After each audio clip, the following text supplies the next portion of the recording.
Shalom Bapak Ibu Saudara. Puji Tuhan, hari ini saya ada di Dusun Pakisan. Dusun Pakisan ini letaknya di lereng Gunung Sumbing ya Pak? Iya. Di lereng Gunung Sumbing. Dan kami baru habis ibadah tadi di gereja GSDA dari Solovide di Pakisan. Puji Tuhan, hari ini kita sudah selesai ibadah. Ini lagi fellowship, mau diundang, disuguhkan makanan desa. Puji Tuhan, ada nasi jagung dan lain-lain dan teman-temannya. Saya paling senang dengan nasi jagungnya, enak gitu. Puji Tuhan. Ini di sini ada Pak Gembala dan Ibu Gembala di sini yang kita bisa ngobrol dengan mereka, pengalaman dalam pelayanan. Bagaimana kalau kita mengandalkan Tuhan? Mungkin kalau banyak orang kalau di kota pikir kalau mengandalkan Tuhan nggak mungkin gitu. Karena itu mustahil buat kita manusia. Kita pikir secara logika dengan akal pikiran kita sebagai manusia itu nggak mungkin. Nah, tapi saya mau bilang ini satu surprise buat saya karena beberapa bulan yang lalu saya pelayanan di sini dan ruangan atau gedung ini belum jadi sempurna seperti ini. Jadi masih belum jadi, masih baru sudah didak, ada tembok-temboknya tapi belum ada finishing. Jadi masih butuh biaya untuk finishing. Tapi waktu itu Bapak Pendeta bilang minta saya untuk berdoa supaya gedung ini bisa dibangun dan bisa ada berkat dari Tuhan. Terus saya bilang begini, percaya sama Tuhan karena kita tidak pernah tahu dari mana berkat itu akan datang. Karena Tuhan yang kita percaya, Allah Bapa yang Maha Kuasa, Dia berdaulat penuh atas kehidupan kita. Dan saya percaya di akhir tahun ini gedung ini sudah pasti selesai. Dan ini surprise buat saya karena di akhir tahun saya pelayanan di sini dan ternyata sudah jadi dan kami boleh fellowship di sini karena waktu beberapa bulan yang lalu waktu fellowship kami di rumah jemaat karena Bapak Gembala sama Pak Gembala ini tinggalnya di Dusun Porot bukan di Pakisan karena di sini pastorenya ada tetapi rusak ya Pak. Iya. Sudah banyak kebocoran yang perlu renovasi gitu dan saya percaya satu waktu itu akan selesai juga setelah gedung yang di sini selesai.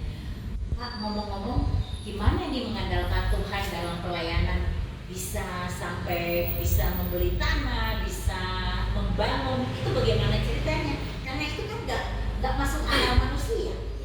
Kalau saya hanya berpedoman pada Efesus 3 ayat 20. Bagi dialah yang dapat melakukan melebihi yang kita doakan dan kita pikirkan. Saya hanya percaya firman itu, mengandalkan itu, ternyata Tuhan bekerja luar biasa. Amin. Terus tadi saya dengar Ibu Retno bilang sampai dulu mau beli tanah ini gimana ceritanya mau dibeli? Begini, dulu itu untuk beli tanah itu, ini kan kebun kopi itu bagi manusia tidak mungkin, bahkan tidak pernah terbersih dalam pikiran kami jemaat. Tapi Tuhan itu menggerakkan orang yang terkaya di Pakisan ini, yang punya kebun kopi. Kalau gereja butuh tanah silahkan, tapi harganya harus 50 juta gitu. Sementara gereja tidak punya apa-apa. Terus saya berembuk dengan istri, ya kita mengajukan pinjaman bank dan bunganya itu kami yang tanggung bukan dari jemaat itu. Tapi sekarang sudah lunas, di jemaat juga ada berkat. Juga ya kami sendiri dan istri itu ada kenalan dari hamba Tuhan dari Magelang yang memberkati 15 juta untuk penyelesaian juga pembelian tanah ini. Ya. Ini luar biasa banget karena Bapak kembali dengan perkenalkan dong namanya nyuwun sewu. Ya, nama saya Ngadiono, istri Trirnawati. Nah, iya. Jadi Pak Ngadiono ini beliau seorang guru dan Bu Retno itu seorang bidan. Jadi luar biasa. Mereka jadi kompak gitu ya, satu guru satu bidan di dusun, tapi mereka bersatu dalam iman percaya. Mereka akhirnya bisa membeli tanah ini 50 juta ya Pak, dan puji Tuhan sudah bersertifikat bersertifikat dan bahkan ini bagaimana ceritanya? Oke, ya tanah Bapak sama Ibu beli dengan kredit yang akhirnya bisa lunas juga. Tapi saya mau nanya, bagaimana bisa membangun? Karena kan kalau kita mengandalkan uang dari jemaat kan nggak mungkin di sini. Iya, itu kami hanya berdoa, mengimani yang sudah saya sharekan ke jemaat maupun ke staf PPA yang ada. Dan pada waktu itu kami suruh mengajukan proposal, tapi apa yang terjadi lewat email itu ada jawaban, maaf Pak, ini dialihkan untuk COVID-19. Saya dalam hati sudah gelo atau kecewa, tapi saya dalam hati juga bertanya, dalam memikir apa ya betul. Selang 3 hari email itu datang lagi yang intinya di ACC dari pihak CIV infrastruktur, yaitu dengan jumlah total 210 juta. Wow, keren. Dan sekarang pembangunan sudah selesai, habis kurang lebih 400 juta. Itu kalau tambahannya itu dari mana itu saya juga kurang tahu, tapi saya percaya Tuhan bekerja lewat caranya Tuhan luar biasa. Luar biasa Tuhan ya.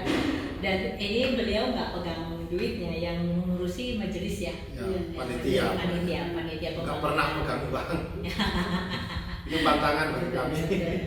Kalau minta sama Tuhan itu pasti Tuhan kabulkan. Ya. Saya juga benar-benar kalau kita mengandalkan Tuhan dalam pelayanan, Tuhan nyatakan kuasanya. Ya.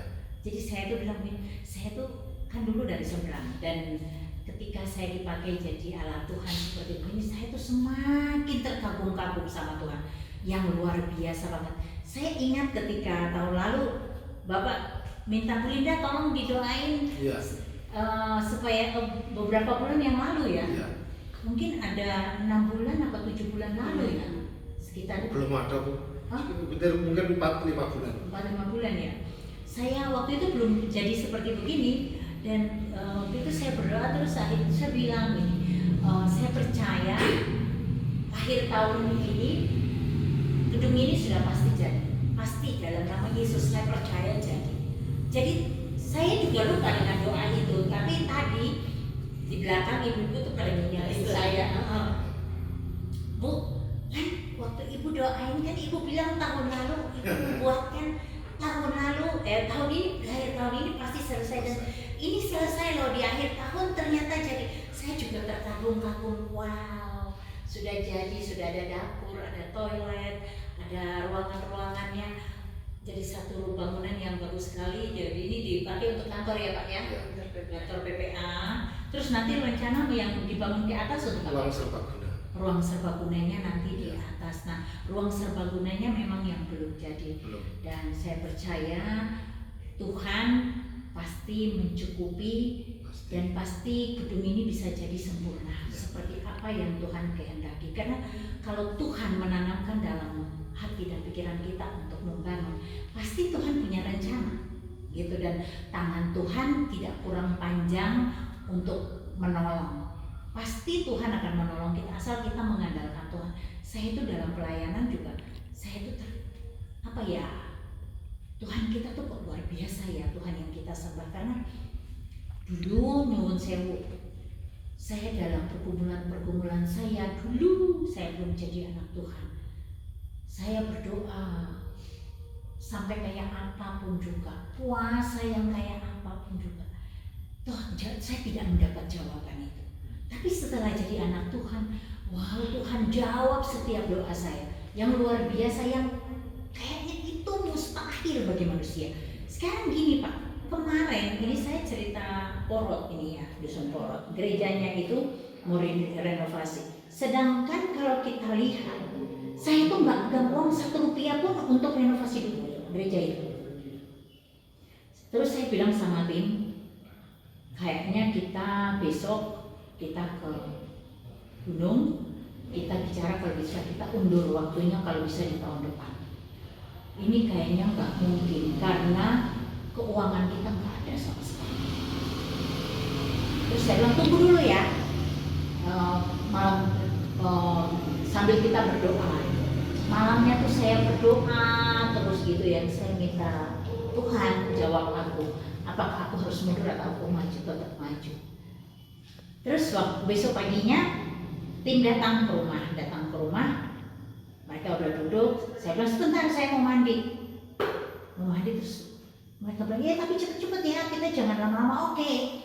Tapi saya mau bilang ya, Tuhan bilang kita maju, kita nggak mundur.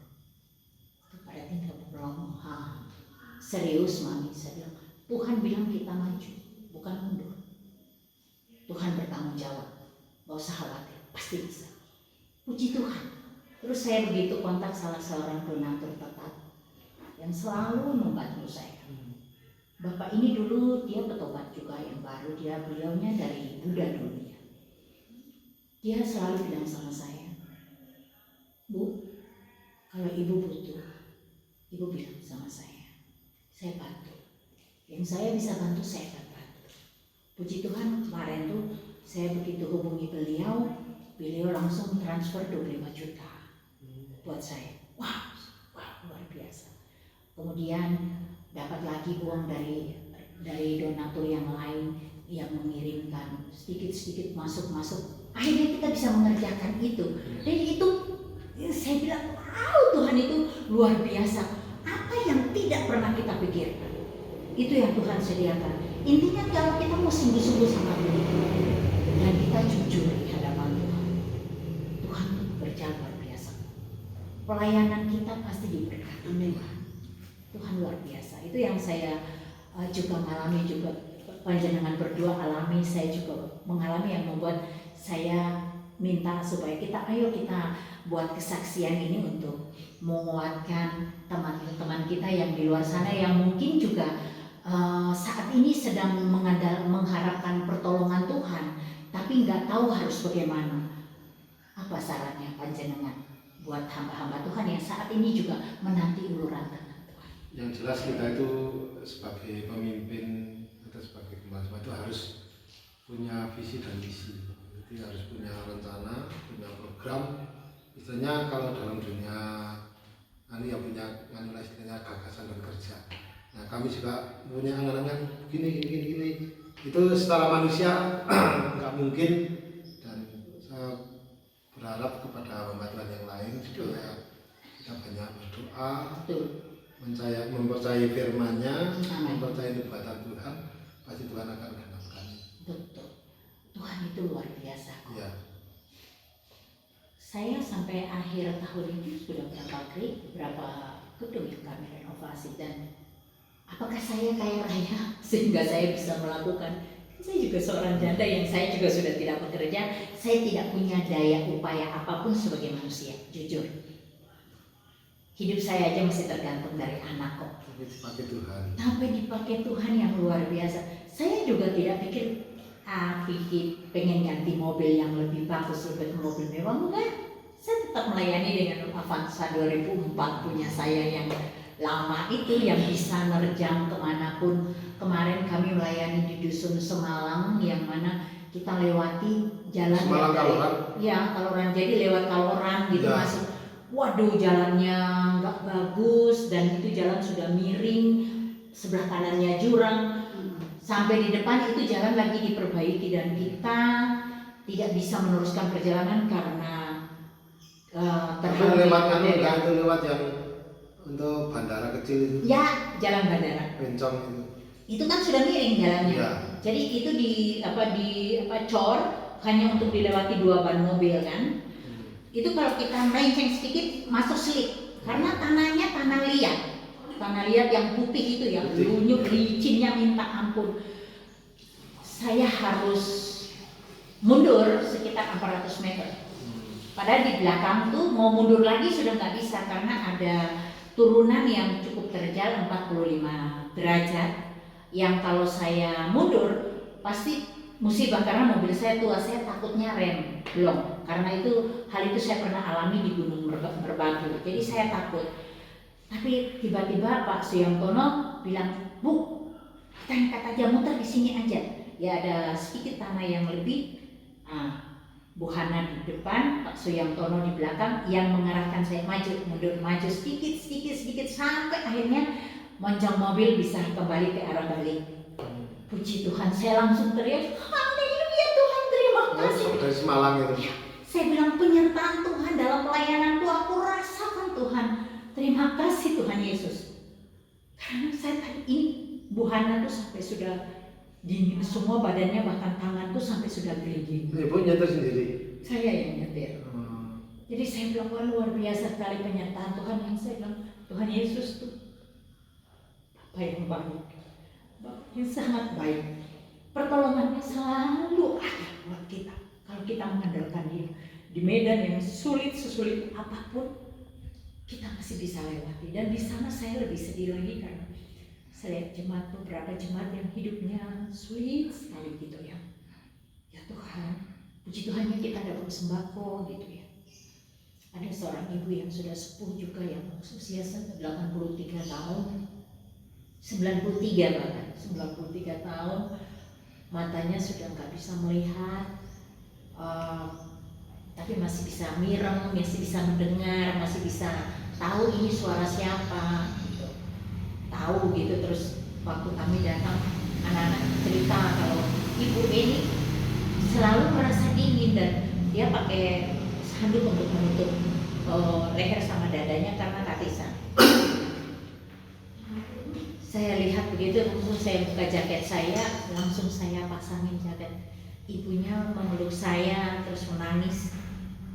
Saya terharu sekali karena Tuhan saat yang tepat, Tuhan utus saya datang.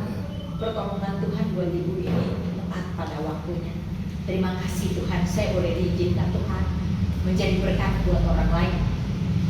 Dan kami bisa menyerahkan sembako di sana buat yang janda-janda tua itu. Dan juga terus saya teringat, oh ya Bapak yang selalu menolong saya ini juga yang memberikan dukungan selimut-selimut. Akhirnya terus saya kontak beliau, saya bilang Bapak saya butuh selimut 20 lagi. Beliau langsung kirim duit, saya langsung belanjakan beneran. Nah itu tadi 4 saya pernah pelayanan ke sana tapi tidak hari Minggu, dan itu yang minta jemaat bukan Pak Sebulun. Jemaat itu dulu teman ngarit saya. Namanya Pak Ruben itu. Dia syukuran Pak sing khotbah jenengan. Nah itu pas saya khotbah kan sambil bercanda, ketawa-ketawa, itu ada ibu-ibu yang sampai koyok-koyok gitu. Sampai basah semua. Pas pelayanan ke sana. Nah di gerejanya saya malah belum. Tapi pelayanan di Bedah Syukur pernah. Saya beberapa kali di Semarang dan kita dapat berkat tadi selimut. Nah itu saya tadi kasih yang bapak-bapak 4 tadi. Ya. Ada satu di mobil, nanti buat yang ibu yang di sebelah rumahnya Mbak Esther ya.